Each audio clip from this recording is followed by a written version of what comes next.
Vanoggend wil ek graag oor twee gelykenisse met jou gesels, wat baie nou verband het met mekaar en tog ook 'n verskillende boodskappe oordra. Dit gaan oor die skat wat in 'n land lê en ontdek word, en dan ook oor die kosbare parel. Die skat se storie sien ons in Matteus 13, daar vers 44, lê in 'n land en iemand kom toevallig daarop af. Hy besef die waarde van die skat, hy gaan verkoop alles wat hy het, hy gaan koop die land en so kry hy die skat. Dan is daar ook die verhaal van die waardevolle parel, wat net die volgende gedeelte deur die Here Jesus vertel word.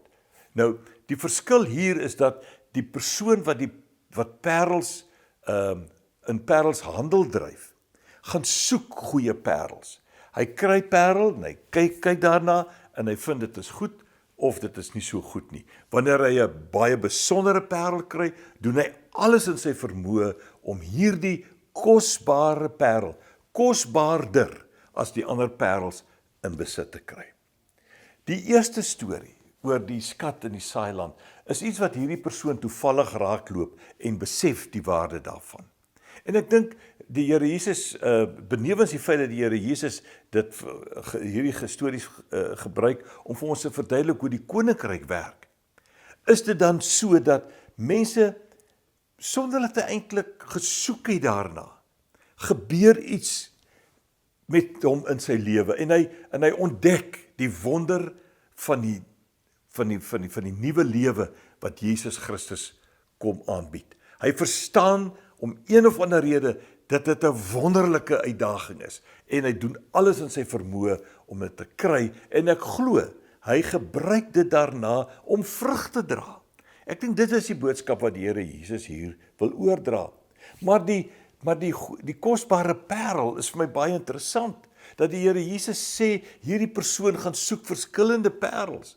En ek dink, wat hy hier vir ons ook probeer sê is dit, daar is verskillende maniere hoe 'n mens jou heil wil uitwerk of kan uitwerk. Laat ons ook dit vir mekaar sê. Daar is vandag verskillende filosofieë, verskillende godsdienste, verskillende belydenisse wat mense verkondig. En mense kry die geleentheid om daarna te kyk, om daarna te luister, om dit selfs te ondersoek en die waarde daarvan te bepaal. Dit beteken nie dat alles anders waardeloos is nie, daar is waarde in. Maar wanneer ons kom by die evangelie van Jesus Christus, dan oortref dit in waarde enige ander boodskap wat vir jou kan tot voordeel wees. Ander dinge kan tot 'n mate vir jou help, maar wanneer die evangelie deel word van jou lewe en jy dit soos 'n kosbare parel geneem het, dan het jy die beste gekry.